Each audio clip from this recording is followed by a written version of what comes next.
ఎరువులు ఇచ్చేసినట్టు రికార్డులో ఉంటుంది. కానీ రైతులకు అందట్లేదు. మధ్యలో దోచుకు తింటున్నటువంటి వైనం మీదన రైతు మండిపడ్డటువంటిది, రైతులు తిరగబడ్డటువంటి ఉదంతం ఇది.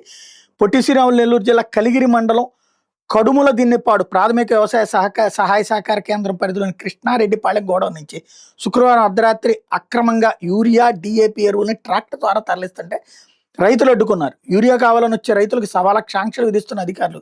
అధికార పార్టీలోని కొందరు నాయకులకు మాత్రం ఇలా అక్రమంగా సరఫరా చేయడం మీద రైతులు తీవ్ర ఆగ్రహం వ్యక్తం చేశారు. కృష్ణారెడ్డిపాలెం గోడౌన్ నుంచి రాత్రి వేళ సుమారు 60 బస్తాల యూరియాతో ట్రాక్టర్ కొండాపురం మార్గంలో వెళ్తున్న గమనించిన కొందరు రైతులు ట్రాక్టర్ని కుడుముల దిన్నెపాడు దగ్గర నిలిపి ప్రశ్నించారు. ట్రాక్టర్లో ఉన్న వ్యక్తులు పీసీఎస్ చైర్మన్ బాస నరసింహనాయుడు చెప్పడంతో కొండాపురం మండలం ఇసుకపాలెంకి తీసుకెళ్తున్నామన్నారు. రైతులు గట్టిగా నిలదీయడంతో చైర్మన్ సొంత పొలానికి తీసుకెళ్తున్నామని మాట మార్చారు. అధికారులు వచ్చే వరకు ట్రాక్టర్ని పంపే ప్రసక్తి లేదని రైతులు తెగేసి చెప్పడంతో ట్రాక్టర్లో ఉన్న వ్యక్తులు పిఏఎస్సి చైర్మన్కి సమాచారం ఇచ్చారు. విషయం తెలుసుకున్న నరసింహనాయుడు రైతుల్లో ఉన్న టీడీపీ నాయకులతో ఫోన్లో మాట్లాడారు.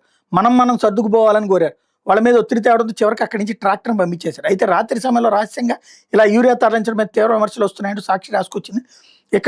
ఇక్కడికి ఇప్పటి వరకు ఎన్ని టన్నులు యూరియా వచ్చింది, ఎంతమంది రైతులకు ఇచ్చారు, ఏ ప్రాంతం వాళ్ళకి ఇచ్చారని ఉన్నతాధికారులు బహిరంగ విచారణ జరపాలని రైతులు డిమాండ్ చేస్తున్నారు. యూరియా అక్రమ రవాణా జరిగినట్టు రుజువు అయితే కఠిన చర్యలు తీసుకుంటామంటూ కురుముల దిన్నెపాడు పీసీఎస్ చైర్మన్ తన సొంత అవసరానికి 28 బస్తాలు యూరియా తీసుకెళ్తుందని చెప్తున్నారు. దీని మీద విచారణ చేస్తామని చెప్పారు అంటూ ఏదో జహీర్ ఏవో స్టేట్మెంట్ ఇక్కడ హైలైట్ చేశారు.